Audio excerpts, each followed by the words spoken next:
When Derek and I moved into our brand new house, I honestly thought this was it. The fresh start. Clean walls. No upstairs neighbors. Sunlight on the breakfast table. For years, I've been working out of a cramped apartment with a fold-out desk in the corner of the bedroom, juggling UX deadlines and dishes. Now I finally had a real office. A guest room. A kitchen island with room to breathe. Derek was proud. He should have been. The house was his project from the ground up. His construction firm built it, and he obsessed over every brick and beam like it was a cathedral. For him, it was proof he could provide. For me, it was supposed to be our sanctuary. The first time his parents visited, it was fine. His dad made some stiff comment about the quartz counters being flashy, and his mom critiqued my lighting choices, like she was on HGTV. But I let it slide. I figured they'd swing by once in a while, admire the progress, and move on. But then it became every Sunday. Oh, we were just in the area. It's easier if we eat here. Less cleanup for us. We brought pie. It was store-bought and still frozen. The worst part? They never asked. They just walked in. Sat down. Took over. Glenn would blast sports on the living room TV like it was a sports bar. Sandra would perch on a stool in the kitchen and comment on how I season the chicken. "You don't use garlic powder?" she asked, blinking at me like I'd said, "I don't use soap." I'd laugh politely and say I liked fresh garlic. She'd tilt her head like that was suspicious. Derek would just smile, kiss her cheek, and tell her she looked great. He never once stepped in to mediate or even acknowledge that I was cooking for 5 instead of 2 while also hosting, cleaning, and trying to stay awake for Monday meetings. The guest room that I'd hoped to use as a yoga space was slowly morphing into their nap station. "Your couch hurts Glenn's back," Sandra explained after their 3rd Sunday nap. "The guest bed is better for his posture." I swallowed it. I mean, what was I going to say? Stop visiting your son. It felt petty. Still, something was growing in my chest. A tight, quiet frustration. I began to dread the sound of tires in the driveway. One night after they left, I told Derek gently, maybe next weekend we could have a quiet one. Just us. He looked up from his phone, confused. "What do you mean?" "I mean, I don't know. It's been nonstop. I'd love a Sunday without commentary on my mashed potatoes." He laughed. "They mean well, Kimberly. Come on, you're overthinking it." I was always overthinking it. That was my role, the considerate one. So I tried a different angle the following week while we were making dinner. I was slicing bell peppers, and I said it like it was no big deal. "Hey, I was thinking, maybe my parents could come stay one night next month. Just a weekend visit. They haven't seen the house yet." He froze for half a second. "Your parents? Overnight? Just one night? Maybe we could cook something together. It'd be low-key." He made a face like I'd just suggested a tax audit. "Kim. No offense, but your dad makes me feel like I'm at a job interview." "And your mom?" "She doesn't." "I don't know. I'd have to be on." I blinked. "Be on?" "Yeah, like polite, you know. Watching what I say. Making conversation." I dropped the knife a little too hard on the cutting board. "You mean be a decent human being? Don't twist it. I'm just saying. I can't relax around them. They're not as easygoing as my parents." That was the moment I realized, in his mind, my comfort came second. Or maybe it didn't register at all. "You do realize," I said, "that I've been hosting your parents every week. Cooking for them. Cleaning up after them. Listening to your mom lecture me about proper towel folding. And you think you're the one who has to be on for one night?" He didn't answer. He just shrugged and went back to stirring the pot. Later that week, I came home from running errands and found 2 large rolling suitcases by the front door. Sandra appeared in the hallway with a cheery smile. "Hope you don't mind. We thought we'd stay a few nights. Glenn's back is acting up again, and it's just easier not to drive back and forth." I stood there, key still in hand. "A few nights? Just until Wednesday." Derek said it was totally fine. When I found Derek in the kitchen, he acted like nothing was wrong. It's just a couple days. You know how they are. And besides, it's not a big deal. Not a big deal. My heart was thudding in my chest. I went upstairs to the guest room. The bed was already unmade. Sandra's silk robe was draped over the chair. Glenn's slippers sat by the door like he'd lived here for years. I stood there, looking around the room that used to be mine in some small, symbolic way. The space where I'd hung eucalyptus bundles and lit candles and thought maybe I'd get into journaling again. Now it smelled like menthol cream and cheap aftershave. At dinner that night, Sandra asked if I'd mind switching up the laundry detergent. The lavender one you use makes Glenn's skin itch. Glenn added, and the water pressure in the upstairs shower is a bit rough. Any way to fix that? I smiled thinly. Sure. I'll add it to my. Then I looked across the table at Derek, who was eating like nothing had changed. That night, I lay awake, staring at the ceiling fan. Their footsteps echoed down the hallway. My head buzzed. My muscles ached from holding in every reaction I wasn't allowed to have. Derek snored softly beside me, and somewhere between midnight and 2 a.m., I realized I had two choices. Keep playing the good wife, the flexible hostess, the doormat in designer sweatpants, or quietly remove myself and let the house play host to the people who loved it so much. I turned over, pulled my phone from the nightstand, and texted one person. Just one. Vanessa. Hey, you still have that guest room? The reply came instantly. Always. I didn't know what the plan was yet, but something had shifted. I wasn't angry. Not yet. But I was done. And the funny thing was, Derek had noticed a thing. The next morning, I made Derek's coffee the way he liked it. Extra hot. Splash of oat milk. And left it on the counter without a word. He didn't notice I hadn't made one for myself. Sandra was already in the kitchen, wearing my robe. Kimberly, do you have any chamomile tea that isn't so flowery? My stomach's a bit off. I opened a cabinet, pulled out what she wanted, and handed it to her without a smile. Glenn shuffled in a few minutes later, yawning loudly, and turned on the TV. Volume 39. I'd never felt like a stranger in my own home before. But now, my movements were quieter, smaller. Like I was the one visiting, hoping not to disturb. By Tuesday night, Derek casually mentioned they'd stay through the weekend. Just easier, since they're already here. No point in making them pack up twice. I blinked at him from across the bathroom sink. They've been here 5 days. It's temporary. Is it? He avoided my eyes. That night, I had to finish a UX redesign pitch from the upstairs office, which was now filled with Sandra's craft supplies and Glenn's spare golf clubs. I worked cross-legged from the corner of the bed, while Sandra folded laundry next to me. My files were scattered on the floor. At one point, Glenn opened the door, without knocking, to ask where the HDMI cable was. I didn't look up. Try the drawer in the TV stand.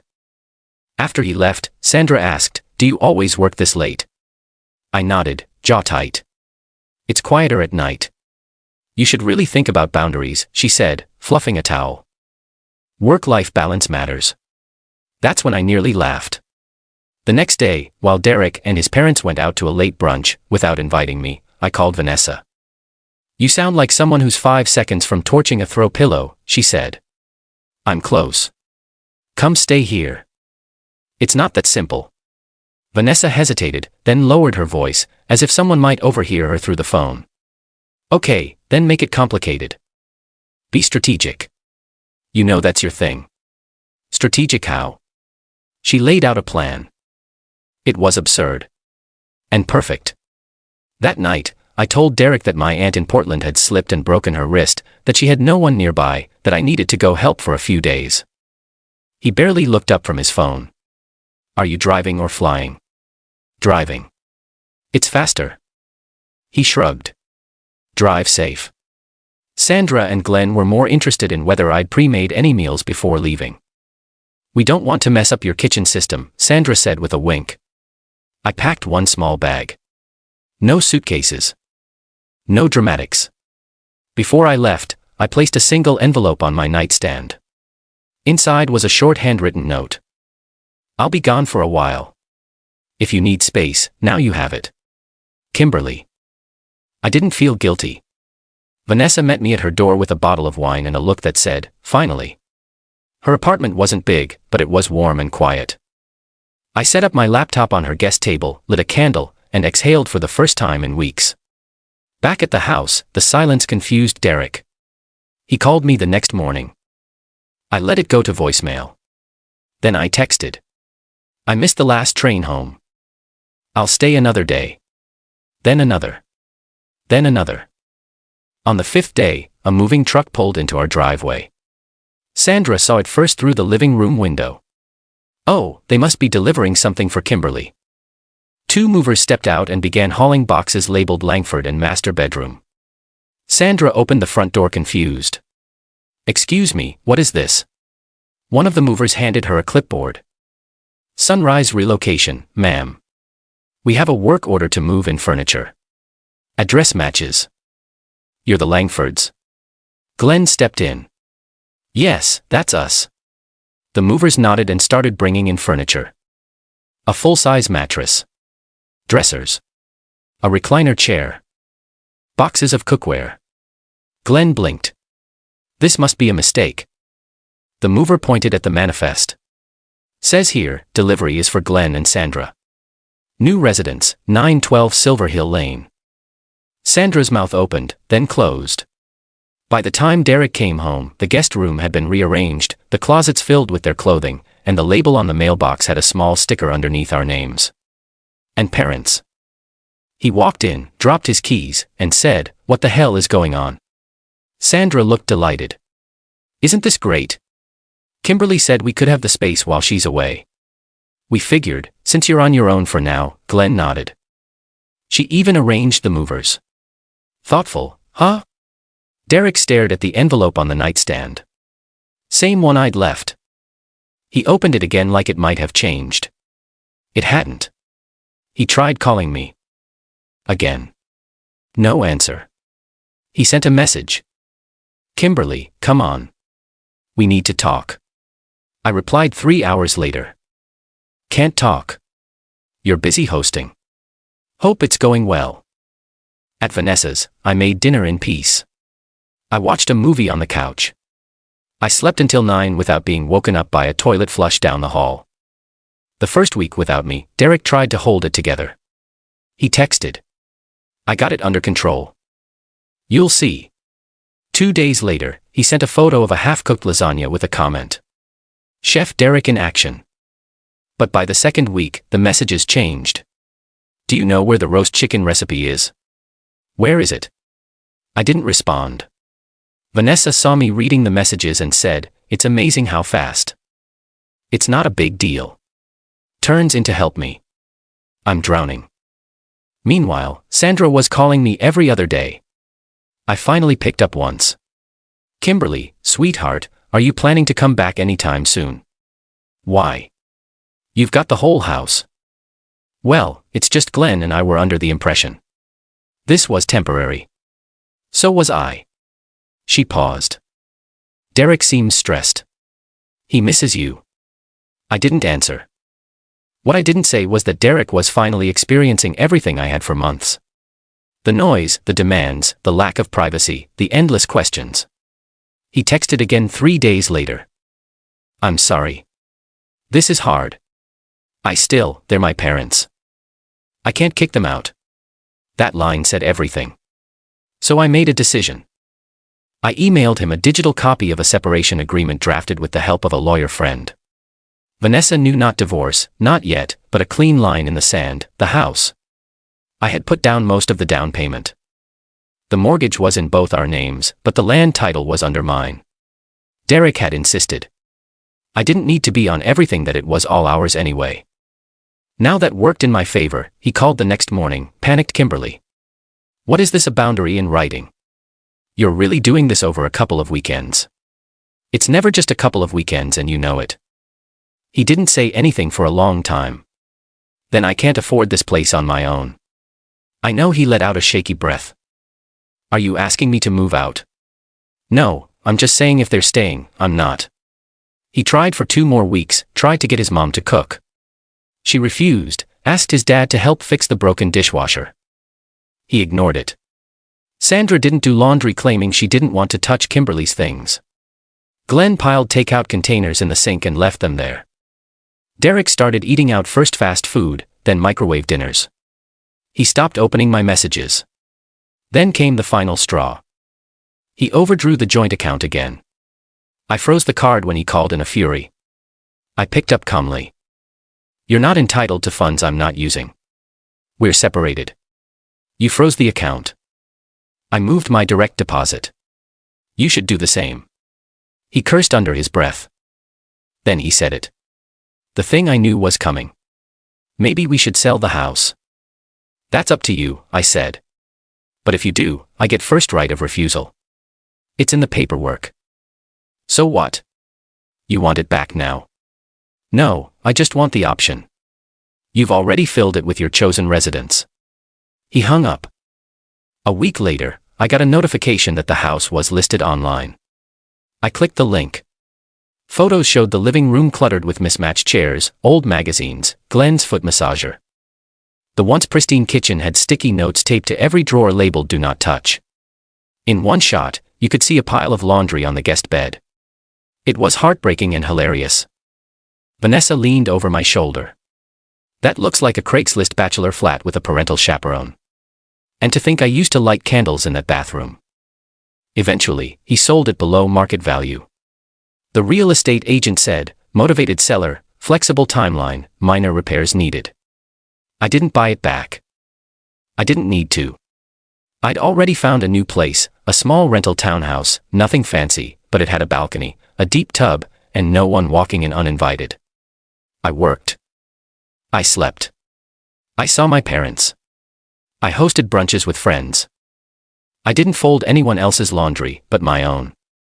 One morning, months later, I bumped into a mutual friend of Derek's at a cafe. She didn't recognize me at first, said I looked glowier. I asked, "How's Derek?"